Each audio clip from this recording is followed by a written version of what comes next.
Mr. Patterson, we're calling to discuss the release of your inheritance account. The woman's voice was professional, almost cheerful. However, we need to clarify something. Your mother removed herself as custodian 10 years ago. Can you tell us who authorized that change? I stood frozen in my kitchen, phone pressed in my ear, birthday cake sitting untouched on the counter. What do you mean, remove herself? There was a pause, a long one. Sir, according to our records, the custodianship was terminated when you were 20. We assumed you'd taken control of the account. My stomach dropped.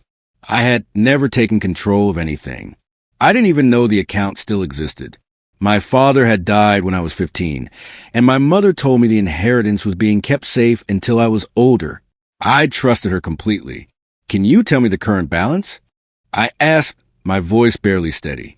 Another pause. This one felt heavier. Mr. Patterson, I think you should come into the branch. Tomorrow, if possible. The way she said it told me everything I needed to know. The account was empty. My name is Marcus Patterson. I'm 30 years old, and I live in Columbus, Ohio, where I work as a high school history teacher. If you're enjoying this story, please subscribe to my channel for more fascinating stories like this. You won't believe where this goes. That night, I couldn't sleep. I kept replaying every conversation I'd had with my mother about money over the past 15 years. Every time I'd asked about the inheritance, she'd been vague. It's being handled, she'd say. Your father wanted you to focus on school, not money. When I'd struggled to pay for college, working night shifts at a warehouse while carrying a full course load, she'd told me there wasn't anything available to help. The inheritance has conditions, she'd said. It's not accessible yet. I believed her. Why wouldn't I? She was my mother. The next morning, I called her before going to the bank.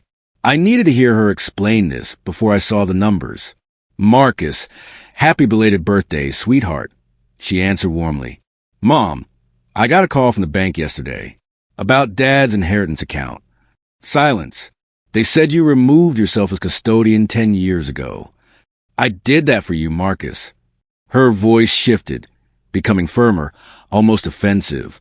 After your father died, I was overwhelmed. The account was complicated, and I didn't want the responsibility of managing someone else's money. So I had them transfer full control to you. But I never knew about that. I never signed anything. You were 20. You were legally able to manage it yourself. I thought you understood that. My head was spinning. Mom, if I've had control for 10 years, why didn't I know? Why didn't anyone tell me? I assumed the bank would contact you. It's not my fault if they didn't do their job properly. Something in her tone felt wrong. Too smooth. Too prepared. I'm going to the bank this morning, I said. I need to see the account statements. Marcus, there's really no need to make this dramatic. Everything is fine. The money is there, waiting for you. Then you won't mind if I check. Her voice hardened. You don't need to see those statements. You should just trust that I protected everything for you. The bank manager, a woman named Patricia, led me into a small office and closed the door. She placed a thick folder on the desk between us. Mr. Patterson, I'm going to be direct with you. This account has been heavily accessed over the past 10 years. The withdrawals weren't sporadic or emergency-based. They were consistent. Monthly, in fact. She opened the folder and turned it toward me. I stared at rows of transactions, each one labeled living expenses or household costs. Thousands of dollars withdrawn every single month. Who authorized these? I asked, though I already knew. Your mother. She maintained withdrawal privileges even after removing herself as custodian. It's unusual, but it was within the account's original structure. I felt sick. How much is left? Patricia's expression softened with sympathy. About $8,000. The original inheritance was $475,000. The room tilted. $475,000. Gone.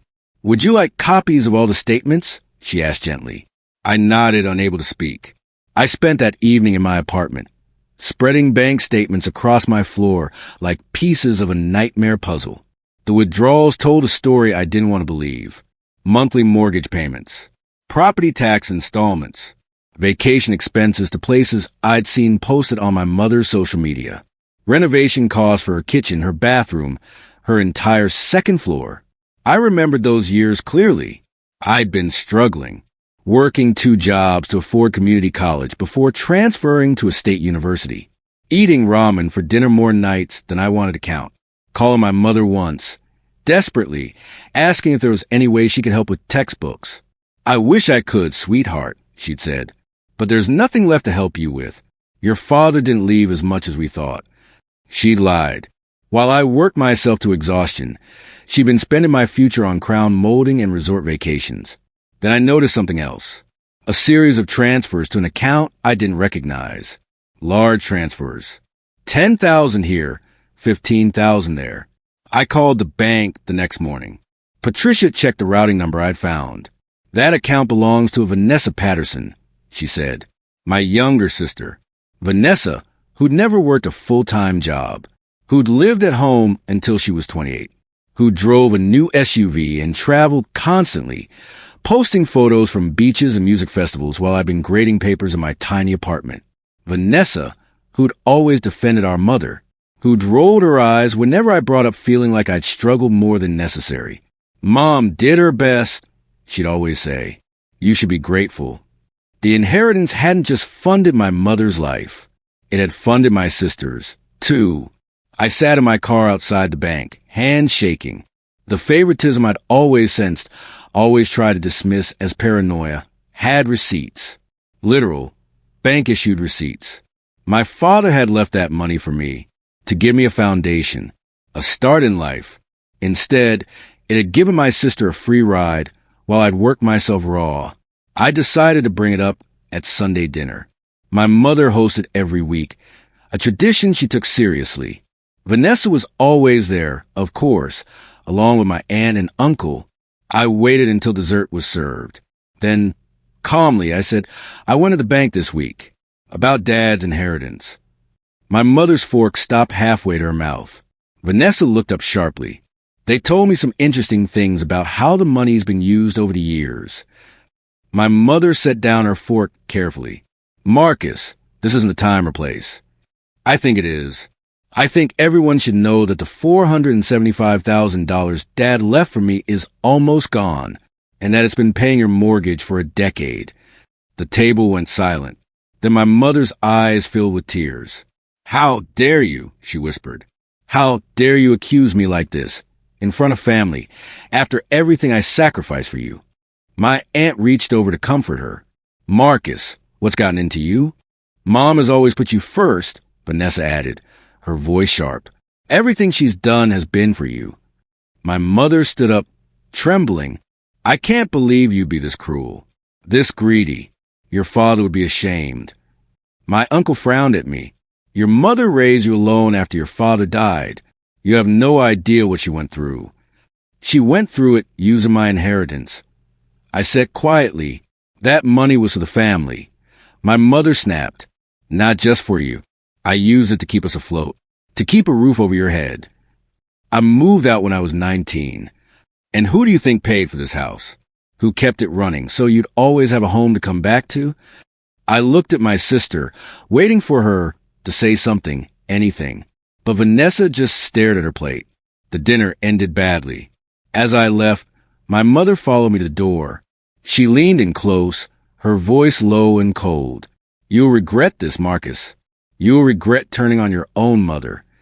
I drove home in silence, her words echoing in my head. Instead of responding with anger, I went quiet.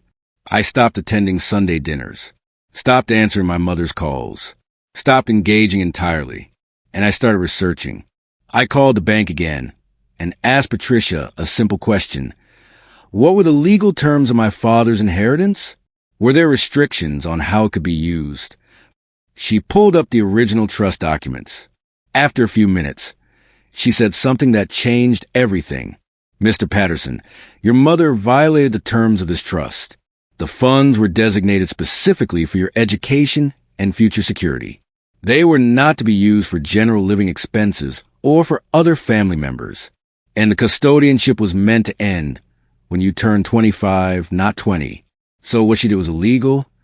It was a breach of fiduciary duty. Yes. You would have grounds for legal action. I thanked her and sat in my car, processing this information. My mother hadn't just spent my money.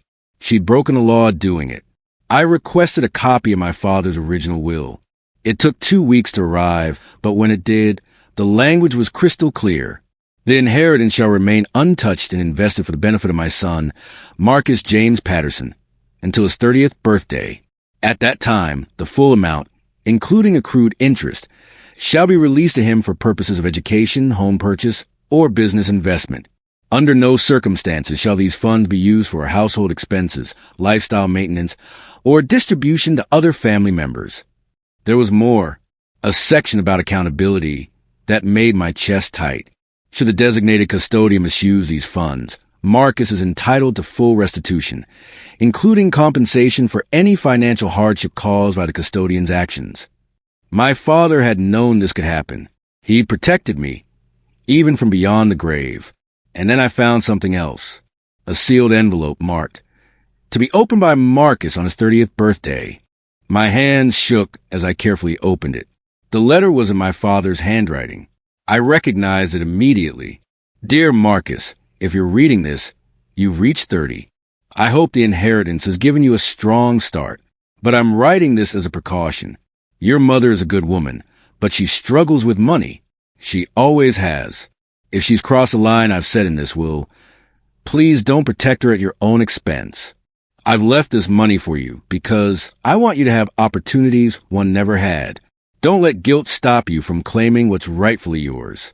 You deserve stability. You deserve security. And you deserve honesty. If those things have been taken from you, fight for them. Not out of anger, but out of respect for yourself and for the future I wanted you to have. Love, always, Dad. I read it 3 times, tears blurring the words. My father had known. He'd seen this possibility clearly enough to warn me about it 15 years in advance. That letter changed something in me. My resolve, which had been wavering, hardened into certainty. I wasn't doing this out of spite. I was doing this because my father had asked me to. I hired a lawyer, not to attack, but to document. Her name was Ms. Brennan, and she specialized in estate disputes. This is straightforward, she said after reviewing everything. Your mother violated the trust terms. You're entitled to full restitution. What does that mean practically? It means she needs to pay back every dollar she took, plus interest, plus compensation for any financial damage you suffered as a result. If she can't pay immediately, her assets can be used to satisfy the debt. Her house. Ms. Brennan nodded. Most likely, yes. I thought about that. The house my mother loved. The house she'd renovated with my money. Let's try to settle this privately first, I said. I don't want this to become public, if it doesn't have to. Ms. Brennan drafted a letter outlining the violations and demanding structured repayment. We sent it certified mail. My mother's response came 3 days later. A voicemail laughing. You won't do anything, Marcus. You don't have the spine. This is embarrassing. I forwarded the voicemail to Ms. Brennan. File the lawsuit, I said. The complaint was filed quietly, with no press, no drama. Just a legal document submitted to the county courthouse. The first my mother knew about it was when a process server handed her the papers at her front door. She called me immediately, screaming, "How could you do this to me? I'm your mother." I didn't answer. She called again, this time crying. "Marcus, please, we can work this out. You don't need to involve lawyers." I didn't answer. She called a third time, threatening, "If you go through with this, you'll lose your entire family. Everyone will know what kind of son you are." I blocked her number. Vanessa texted me, "You're destroying Mom. I hope you're proud." I blocked her, too. My aunt sent a Facebook message. "Family handles things privately. This is cruel." I deactivated my social media. I wasn't being cold. I was being clear. I tried talking. I tried reasoning. Now I was letting the legal system handle what my family refused to acknowledge. The lawsuit moved forward. My mother hired a lawyer, someone from her church who agreed to work cheap. Discovery began. Both sides had to submit financial records. That's when things got interesting. My mother's lawyer requested documentation of my financial hardship during college. I provided student loan statements, pay stubs from my night shift warehouse job, records of every time I'd had to choose between textbooks and groceries. Then our forensic accountant, a detail-oriented woman named Ms. Kowalski, presented her findings. The misused amount wasn't just the withdrawals. It was a lost investment growth. Over 15 years, that money should have grown substantially. The total she calculated, including lost interest and opportunity cost, was staggering. $637,000. Some of these withdrawals occurred after Marcus turned 25, Ms. Kowalski noted. At that point, the custodianship should have already ended. Those withdrawals were made without any legal authority whatsoever. Ms. Brennan looked at me. The numbers are indefensible. She can't claim ignorance. She can't claim necessity. She simply took what wasn't hers. Before the trial, Ms. Brennan made one final attempt at settlement. She drafted an offer. My mother would repay the full amount over 10 years through structured payments. No criminal charges. No public trial. Just accountability. We sent it to her lawyer. Her lawyer called back the same day. My client rejects the offer. She maintains she used the funds appropriately for family expenses. Even the transfers to her daughter? Ms. Brennan asked. Those were gifts. She's allowed to gift money. Not from a restricted trust account. She's not. The lawyer had no response to that. The trial date was set. 2 weeks before we were scheduled to appear, my mother called Ms. Brennan directly. She was panicking. I'll agree to pay back the original amount, $475,000, but not the interest. That's unreasonable. Ms. Brennan didn't even consult me. The offer was full restitution or trial. You rejected it. We'll see you in court. My mother showed up at my apartment that night. I watched through the peephole as she knocked, called my name, begged me to talk to her. I didn't open the door. The trial lasted 3 days. My mother's lawyer tried to paint her as a struggling widow who'd done her best with limited resources. But the bank statements told a different story. Ms. Kowalski walked the judge through every expense. The luxury vacations, the unnecessary renovations, the cash transfers to Vanessa. This wasn't survival, she testified. This was lifestyle maintenance funded by someone else's future. The most damaging moment came when Vanessa was called to testify.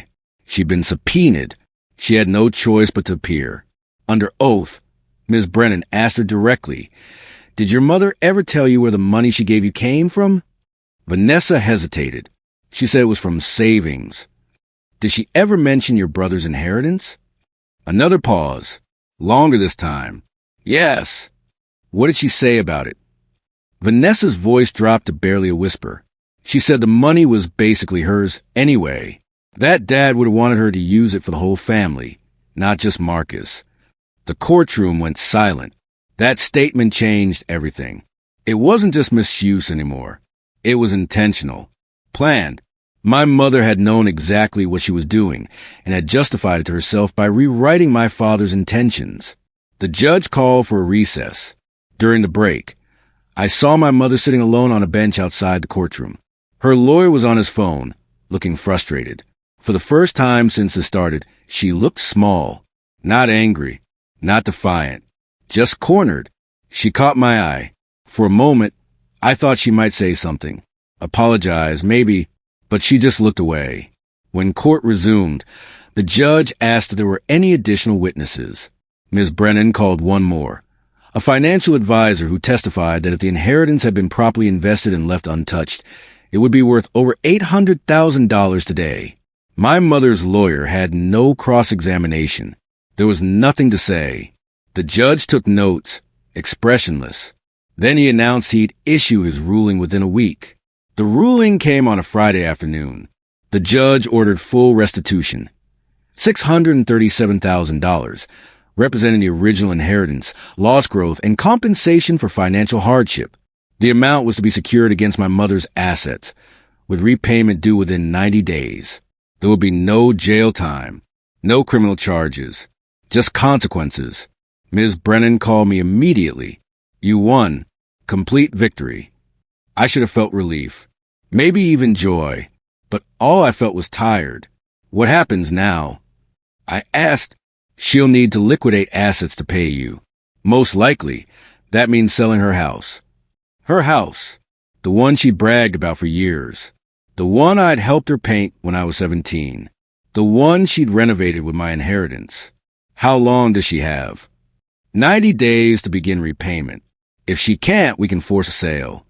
I thanked Ms. Brennan and ended the call. Then I sat in silence, staring at nothing. My mother had 30 days to appeal. She didn't. Instead, she put her house on the market. I heard about it from my aunt, who called me for the first time since the lawsuit started. I hope you're satisfied, she said coldly. Your mother is losing her home because of you.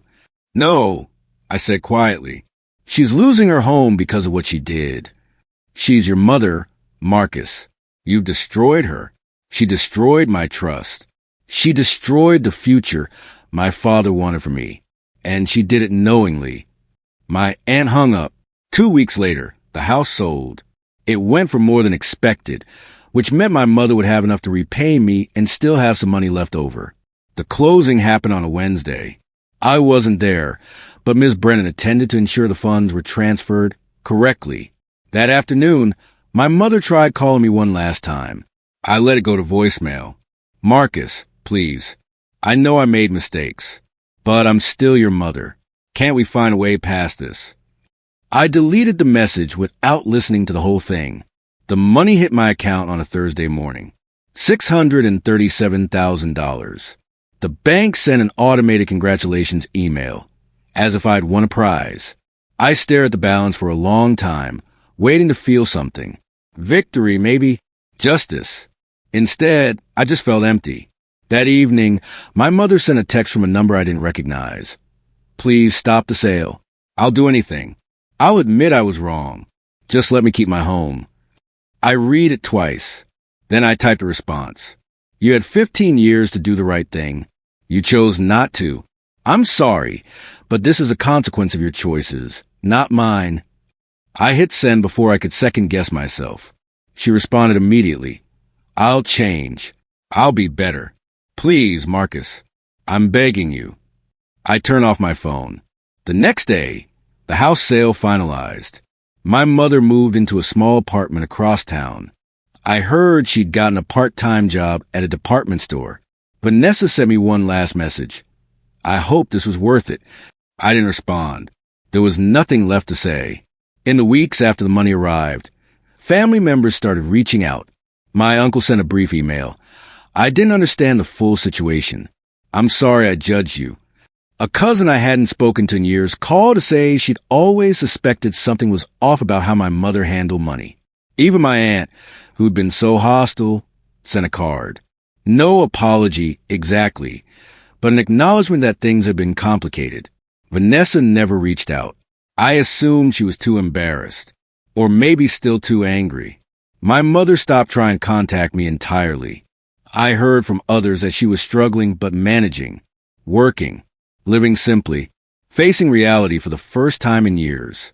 Part of me felt bad for her. She was still my mother.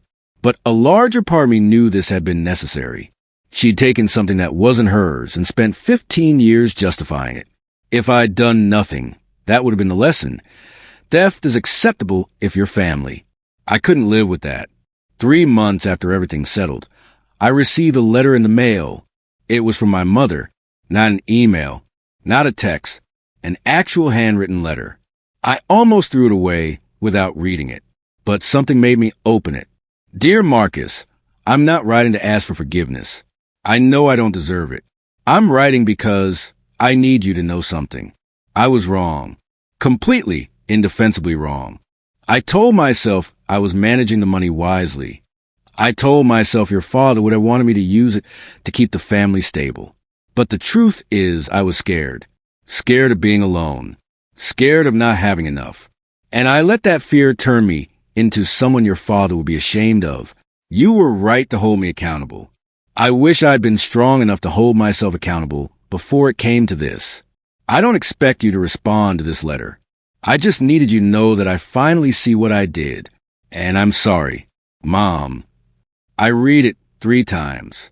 It was the first real apology she'd ever given me. I didn't respond to the letter.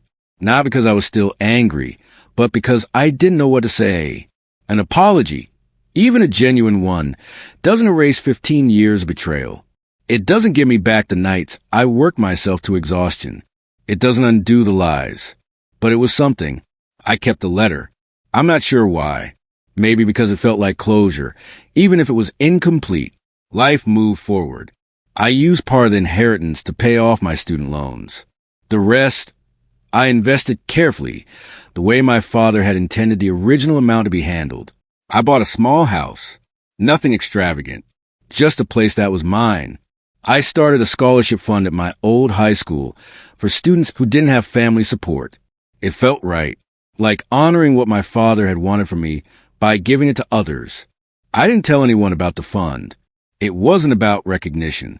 It was about making sure my father's intentions lived on in some form. Slowly, I started to feel something other than exhaustion. Not quite peace. Not yet, but something close to it.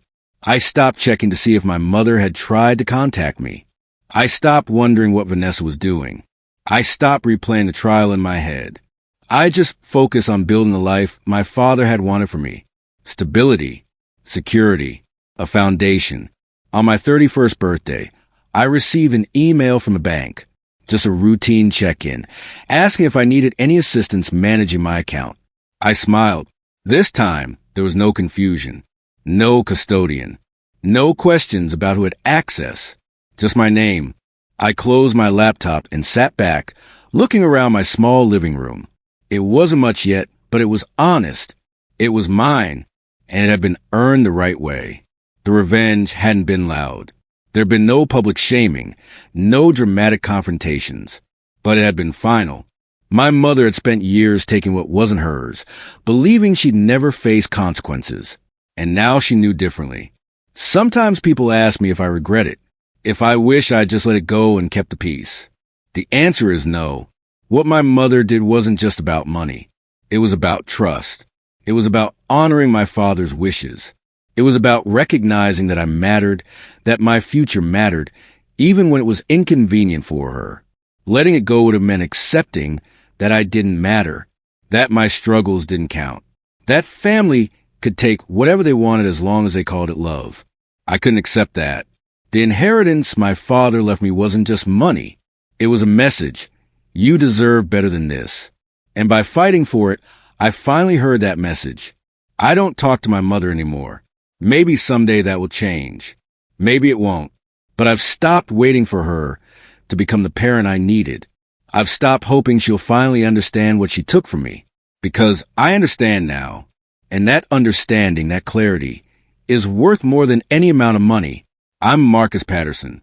I'm 31 years old. And for the first time in my life, my future actually belongs to me